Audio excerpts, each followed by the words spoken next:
ஸ்தோத்திரம் அப்பா. நன்றி ஆவியானவரே, துதிக்கிறோம் அப்பா. இந்த ஆராதனை நீங்கள் எங்களுக்கு ஆசீர்வதித்து கொடுத்தமைக்காக உமக்கு நன்றி செலுத்துகிறோம் ராஜா. இந்த காணிக்கை பகுதி உங்கள் கரத்தில் ஒப்பு கொடுக்குறோம். இஸ்ரவேல் புத்திரர் சுத்தமான பாத்திரத்தில் கர்த்தருடைய ஆலயத்துக்கு காணிக்கையை கொண்டு வருகிறது போலப்பா, எங்கள் சகோதரர்கள் எல்லாரையும் அவர்களுடைய ஆண்டவரை ரதங்களின் மேலும் குதிரைகளின் மேலும் ஆண்டவரை குளாரி வண்டிகளின் மேலும் ஆண்டவரை கோவேறு கழுதைகளின் மேலும் கர்த்தருடைய ஆலயமாகிய ஆண்டவரே பரிசுத்த பர்வதத்துக்கு கொண்டு வருகிற ஸ்லாக்கியத்தை அப்பா இந்த சபையில் ஆராதித்து வருகிற ஒவ்வொருத்தருக்கும் கர்த்தர் கிருபையும் இரக்கமும் பாராட்ட வேண்டுமாய் நாங்கள் ஜெபிக்கிறோம் ஏசப்பா.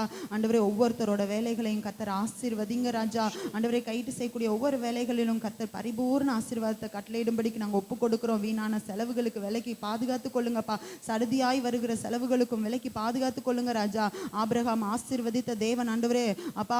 ஆபிரகாம் ஆண்டவரே அந்த எலியேசர் சொல்லும்போது என் எஜமான் சீமானாய் இருக்கிறார் என்று சாட்சி சொல்லும்படிக்கான அப்படிப்பட்ட ஒரு ஆசீர்வாதத்தை ஒவ்வொருத்தருக்கும் கர்த்தர் கட்டளையிடும்படிக்கு ஜெபிக்கிறோம். கர்த்தருடைய ஆசீர்வாதமே ஐஸ்வர்யத்தை தரும், அதனோடு வேதனையை கூட்டார் என்று சொன்ன வார்த்தையின்படி கர்த்தர் எங்களை ஆசீர்வதிக்கும்படிக்கு ஒப்பு கொடுக்கிறோம். ஈசாக்க 100 மடங்கு ஆசீர்வதித்த தேவன் பஞ்ச காலத்திலும் ஆண்டவரை நீ 100 மடங்கு ஆசீர்வதித்தது போல அப்பா ஒவ்வொருத்தரோட வாழ்க்கையில ஒரு ரெகபோத்தை கட்டளையிடும்படிக்கு அப்பா நீர் ஆசீர்வதிங்க ராஜா. இயேசுவின் நாமத்தில் நாங்கள் ஜெபிக்கிறோம் நல்ல தகப்பனே. ஆமென்.